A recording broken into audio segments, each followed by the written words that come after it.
سلام كم يتوعد الكبرى تخطت فنو إيري تي في نز ساعات زترلو زينا ومسنا روح يزنا لكم قريبنا لنا بفلما دونجينا 5 ساعات زينانا بمئتونا يقريتنا حتت بريزيدنت إسياس أفورقي أب إثيوبيا زغبرو عوم بصحفة سيمو تمليسون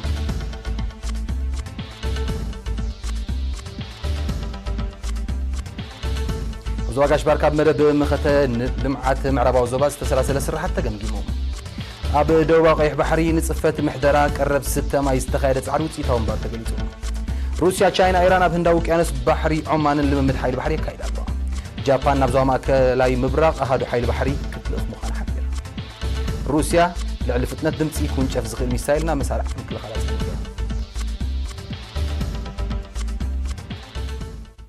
قدام مينستر دكتور ابي احمد بزغبرلو عدمه كاب 25 كساب 27 تحساس أبي إثيوبيا وقعوي مبصح زفصمه بريزيدنت إسياس أفورقي تمالي ناب هاغرو تمليسو بملكع زينا وصبصاب نزتوهاده تحستو أرسي مسمرهم كتقربه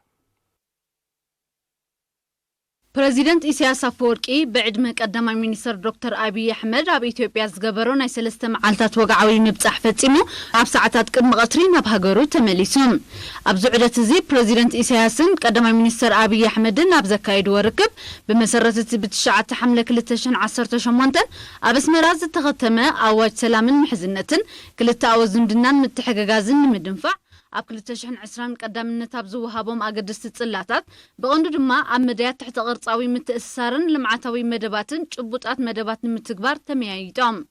كلتيوم مراحت وسيخهم أبزواو قداياتن معبالتاتن أبزكايد وسفي حمييت نتيكا مخطام نايت سممع جميرهم بحبار كسر حلوز صنحو زباوي وهدات أب 2020 بزتت أناخر ملكع كعقبوان كسر حلون تسمامي عام بريزيدنت إسياس كاب أهجراوي معرفة نفرت بولي أبستبجسلو قدم مينستر أبي أحمد بناي كبر السلفز التسنيس نسرعت نفناو غير لهم بريزيدنت إسياس أفورقين قدم مينستر أبي أحمد دحرس من مع أسمرة ببوانو زقبرو زلو مبصح مسزلو بدهوتات قعزو سلام محزنة متحبارن محيال نايزولو حبراو دليتن قراصنتن مغلطيم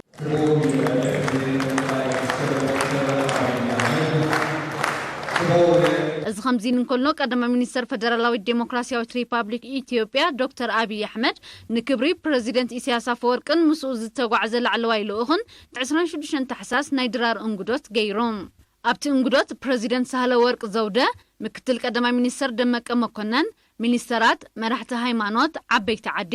ኣብ አዲስ አበባ ዝመደበሮም ዲፕሎማስያኛታት ፍሉጣት ሰባትን ዕድመ ዝተገብረሎም አጋይሽን ተረኺቦም ነይሮም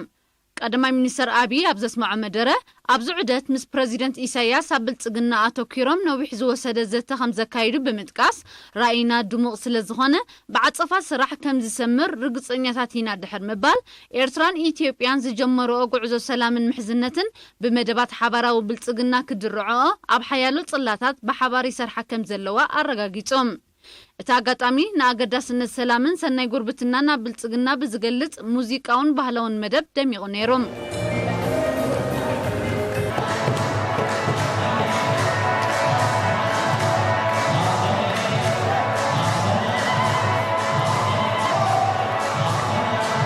ኣብ መወዳእታ ሓንቲ ቆልዓ ፕሬዚደንት ኢሳያስን ቀዳማይ ሚኒስተር አብይን ንሰላም ንዝገበርዎ ጻዕሪ ዝውክል ጨንፈርስየ ንነፍስ ወከፎም ሂባ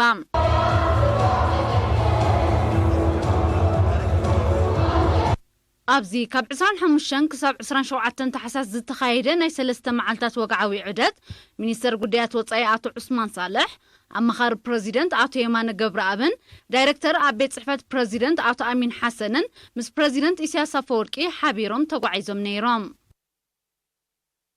أب زوبا قاش باركا أب زعمت زي بمدب مخته لمعاته معربا وزوبا زت سلاسلة سرحات وتسئيتاو منبارو تقمقيمو نتي أخيباز تختاتله وكيل إيرينا أكال مبرهتو زدالو تصبصبالو ليلة دخل مريم كتقربه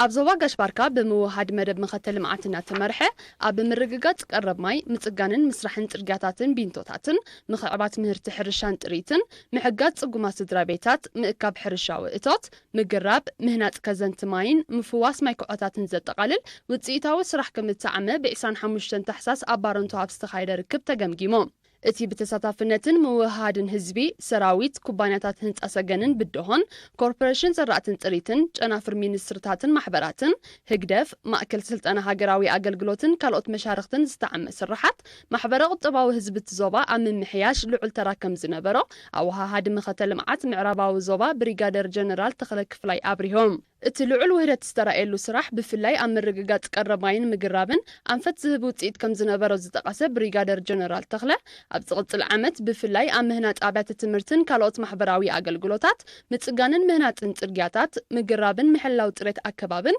ልዑል ኣተኩሮ ብምግባር ክስርሓሉ ምዃኑ ኣተንቢሆም ኣብቲ ኣጋጣሚ ብመንገዲ ምምሕዳር ዞባን ንኡዞባታትን ኩባንያታት ህንፃ ኮርፖሬሽናትን ካልኦት ትካላትን ዝተኻየዱ ዕማማት ዝምልከት ዝርዝራዊ ሓበሬታ ክቐርብ እንከሎ ሎም ዘበን ቀውዒ ዝተረኣየ ውህድን ኣድማዕን ማእቶታዊ ዕዮ ብኣብነት ተጠቒሶም ተሳተፍቲ ኣብ ዝሃበዎ ርእቶታት መደብ ምኽተ ልምዓት ምዕራባዊ ዞባ ኣብ ምቅላል ፀገማት ህዝቢ ዘለዎ ተራ ዕዙዝ ብምዃኑ ኣብ ዝቕፅል ዓመት ብዝለዓለ ኣወዳድባ ክቕፅል ተላብዮም ኣብ መወዳእታ ኣማሓዳር ዞባ ጋሽባርካ ኣቶ ኣብርሃ ጋርዛ ኣብ ዘቕረቦ ንመደባት ስራሕ 2020 ዝምልከት መግለፂ እቲ ዞባ ብመደብ ምኽተ ልምዓት እናተወሃሃደ ኣብ ምሕያል ምዕቃብ ሓመድን ማይን ምግራብ ምሕያል ከባቢያዊ ጥዕና ምርግጋጽ ብቕዓት ውፅኢት ትምህርትን ተሳታፍነት ኣብ መኣዲ ትምህርትን ከምኡውን ምሕያል ኣወዳድባ ማእቶታውን ጥፈታት ኣተኩሮ ክግበር ምዃኑ ገሊፆም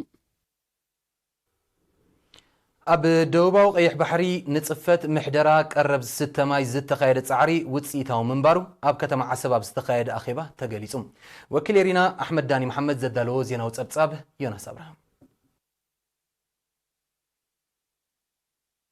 ኣብ ዞባ ደቡባዊ ቀይሕ ባሕሪ ጽፈት ምሕደራን ተጠቃምነትን ቀረብ ጽሩይ ዝተማይ ዓድታት ንምርግጋጽ ዝተሰላሰለ ስራሕ ሳላ ዕዙዝ ተሳትፎ ህዝቢ ውፅኢታዊ ምንባሩ ብ26-27 ታሕሳስ ኣብ ከተማ ዓሰብ ኣብ ዝተኻየደ ኣኼባ ተገሊጹ። ብመሰረት ዝቐረበ ጸብጻብ ቀረብ ኣገልግሎት ማይ ኣብቲ ዞባ ምስ ክሊማዊ ኩነታትን ዝርግሐን ኣቀማምጣን ዓድታትን ብምዝማድ ልዑል ቆላሕታ ከም ዝወሃቦ ብኡ መሰረት ድማ ኣብ ዝሓለፈ ዓመታት ንርሑቕ ገጠራት ኣብ ግምት ዘእተወ ፕሮጀክታት ማይ ከም ተዋደደ ብምብራህ ናይ ምስፍሑን ምክትታሎን በቲ ሓደ ውሕሉል ኣጠቓቕማን ዋንነትን ንምርግጋጽ ድማ በቲ ካልእ ኣብዛ ዓመት ኣብ ኩለን ዓድታት ዝምስገን ስራሕ ከም ተሰላሰለ ክፍለጥ ተኻኢሉ ኣሎ። ኣብ ደገይታ ዝተዋደደ ምሉእ ስርዓተ ቀረብ ማይ ከምኡውን ኣብ ዳቶይ ሲማ ዝተሰላሰለ ምኹዓትን ምህዳምን ምንጭ ማይ ኣብቲ ከባቢ ዝጸንሐ ጸገም ጽሩይ ዝስተ ማይ ኣብ ምቅላል ዓብዪ ኣበርክቶ ከም ዝገበረ ዝተበላሸወ ፕሮጀክታት ድማ ተጸጊኑ ዳግማይ ኣብ ኣገልግሎት ከም ዝወዓለ ተገሊጹ። ብዘይካዚ ኣብቲ ኣኼባ ብጠቕላላ ኣብቲ ዞባ ኣብ ምግፋፍ ዓሳ ዝነጥፋ ጀላቡ 600 ከም ዝበጽሓ መነባብሮን እቶትን ገፈፍቲ ዓሳ ንምምሕያሽ ዝካየድ ደገፍ ውፅኢቱ ኣተባባዒ ኮይኑ ከም ዘሎ ተገሊጹ። እዚ ከምዚ ኢሉ እንከሎ ማሕበራዊ ኣገልግሎታትን ትግባረ መደባት ልምዓትን እውን ተገምጊሙ። ኣማሓዳር ዞባ ደቡባዊ ቀይሕ ባሕሪ ኣምባሳደር መሐመድ ስዒድ ማንታይ ኣብ ዘስምዖ ቃል ንዕድላት ናይቲ ኣቲናዮ ዘሎና ሓድሽ መዋእል ናብ ግብራዊ ተጠቃምነት ንምስግጋሩ ብደረጃ ዞባን ምምሕዳር ከተማ ዓሰብን ዝሰላሰሉ ኣገደስቲ መደባት ስለ ዝህልው ሰብኣውን ነዋታውን ዓቕምታት ብዝተዋሃደን ኣድማዕን ኣገባብ ንምክስጓሱን ኣብ ስራሕ ንምውዓሉን ልዑል ኣተኩሮ ክወሃቦ ኣዘኻኺሩ። ኣብ ንኡስ ዞባ ደቀ ምሓረ ንገስጋስ ትግባረ ኣብ 2019 ክሰላሰሉ ዝተወጠኑ መደባት ልምዓት ብሓፈሻ ማሕበራዊ ኣገልግሎታት ድማ ብፍላይ ተዘትዩ። ኣብቲ ብ27 ታሕሳስ ዝተኻየደን 1200 ወከልቲ ህዝቢ ዝተሳተፈዎን ገምጋም ኣካያዲ ስራሕ ምምሕዳር ንኡስ ዞባ ኣቶ ግርማይ እሴት ኣብ ዘቕረቦ ጸብጻብ ብሓያል ህዝባዊ ተሳትፎ ኣብ ምዕቃብ ማይን ሓመድን ምስፋሕ ማሕበራዊ ኣገልግሎታት ምስራሕ ዲጋታትን ራህያታትን ከምኡውን ምፍዋስ ማይ ኩዖታት ኣድማዒ መደባትን ወፈራታትን ከም ተሰላሰለ ኣብሪሁም። ንኹነታት ክራማት ብዝምልከት እቲ ጸብጻብ ሎሚ ዘበን ዝነበረ ክራማት ምስ ናይ ዝሓለፈ ዓመት ክነጻጸር እንከሎ ብዓቐን ይኹን ዝርግሐ ህጡር ከም ዝነበረ ኣብ ነቕጣ ደቀ ምሓረ ጥራይ ድማ ኣስታት 596 ሚሜ ዝናብ ከም እተመዝገበን ብምንጻር ካብ ዝተዘርአ 2695 ሄክታር ደሓን እቶት ክርከብ ትጽቢት ከም ዝግበር ኣሚቱ። ምስ ምምጻእ ጽያቕ ማዕጺድን ሓደጋ ተርእዮ ኣንበጣን ዘራእቲ ብእዋኑ ንምእካብ ብተሳትፎ ኣባላት ሓይልታት ምክልኻል ተምሃሮን ካልኦት ኣካላት ሕብረተሰብን ዝተኻየደ ወፈራታት ውፅኢታዊ ከም ዝነበረውን ተገምጊሙ። ጥዕና ጥሪት ብምውሓስ እቶትን ንምኽዕባት ብዝተኻየደ ጻዕሪ እውን ልዕሊ 63,000 እንስሳታት ጸረ ዝተፈላለየ ሕማማት ከም እተኸትቡ እውን ተጠቒሱ። ኣብ መወዳእታ ኣማሓዳር ንኡስ ዞባ ደቀ ምሓረ ኣቶ የማነ ኣበራን ካልኦት ሰብ መዝን ብተሳተፍቲ ኣብ ዝቐረበ ሕቶታት ምላሽ ሂቦም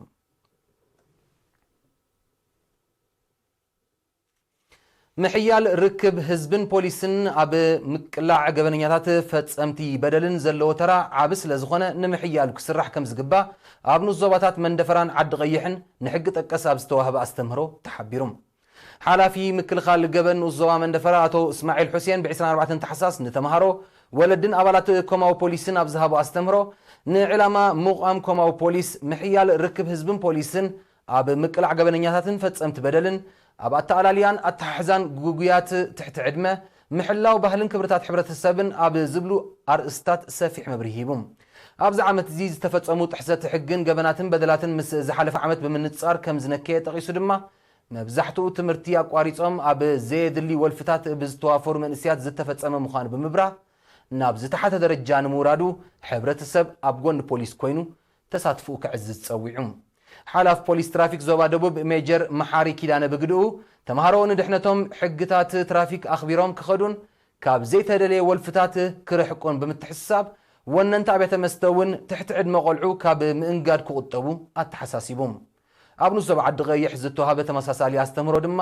ኣዛዚት መደበር ፖሊስን ሓላፊ ምክልኻል ገበንን ንዞባ ዓዲ ቀይሕ ተለንተ ሓረጉ መንግስቲ ኣብን ተለንተ ገብረትንሳኤ ብርሃነን ኣብዚ ዓመት እዚ ኣብቲ ንዞባ 63 ገበናት 78 በደላትን 39 ሓደጋታትን ከም ዝፈጸመ ብምሕባር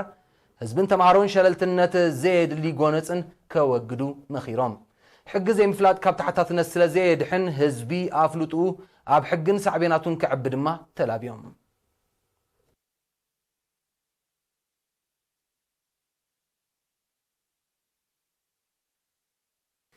ኣብ ዜና ወፃኢ ምስ ንሰግር ሩስያ ቻይናን ኢራንን ካብ ትማሊ 27 ታሕሳስ ጀሚረን ኣብ ህንዳዊ ውቅያኖስን ባሕሪ ዖማንን ሱሉሳዊ ልምምድ ሓይሊ ባሕሪ የካይዳ ከም ዘለዋ ማዕከናት ዜና ሓቢረን ዕላማ ናይዚ ን4 መዓልታት ዝቕፅል ወተሃደራዊ ልምምድ ብቐንዱ ጸጥታ ኣህጉራዊ ማያት ንምውሓስ ከም ዝኾነ እቲ ሓበሬታ ብተወሳኺ የመልክት እዚያ ቀዲሙ ኣብቲ ከባቢ ካብ ዝተኻየደ ተመሳሳሊ ወተሃደራዊ ንጥፈታት ብዓይነቱ ፍሉይ ምዃኑ ዝንገረሉ ዘሎ ልምምድ ኣብ ምግታእ ሽበራዊ ንጥፈታትን ቀርሰናን ኣበርክቶ ከም ዝህልዎ ሰለስቲአን ሃገራት ሓቢረን ይኹን እምበር እዚ ወተሃደራዊ ልምምድ ኣብ መንጎ ሃገራት ምዕራብን ኢራንን ዝጸንሐ ዘይምቅዳው እናኸረራብ ዝመጸሉ ዘሎ እዋን ይካየድ ብምህላው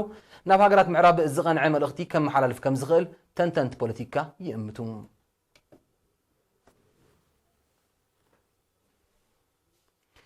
ጃፓን ጸጥታ መራኽባ ንምውሓስ ብዝብል ምኽንያት ናብ ዞባ ማእከላይ ምብራቕ መርከብን ነፈርትን ውግእ ክትልእኽ ምዃና ሓቢራ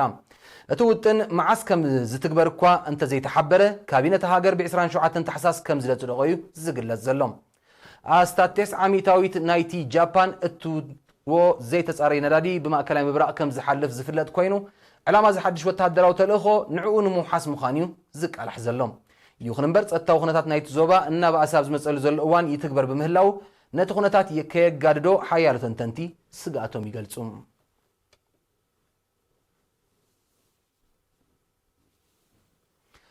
ሩስያ ልዕሊ ፍጥነት ድምፂ ክውንጨፍ ዝኽእል ዝተራቐቐ ሚሳይል ናብ መሳርዕ ምክልኻላ ከም ዝጸንበረት ወግዓዊ ኣፍሊጣ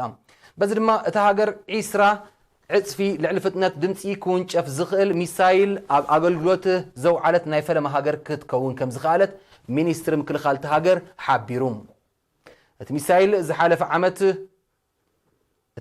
ዝሓለፈ ዓመት ዕዉት ፈተነ ድሕሪ ምክያዱ ናብ ኣገልግሎት ከይወዓለዩ ጸኒሑ እዚ ንኹሎም ዓይነታት ጸረ ሚሳይል ብድሆ ክኸውን ከም ዝኽእል ዝግለጽ ዘሎ ኣጽዋር ኣብ ሰዓት 33,000 ኪሎ ሜትር ከም ዝውንጨፍ ተፈሊጡሎም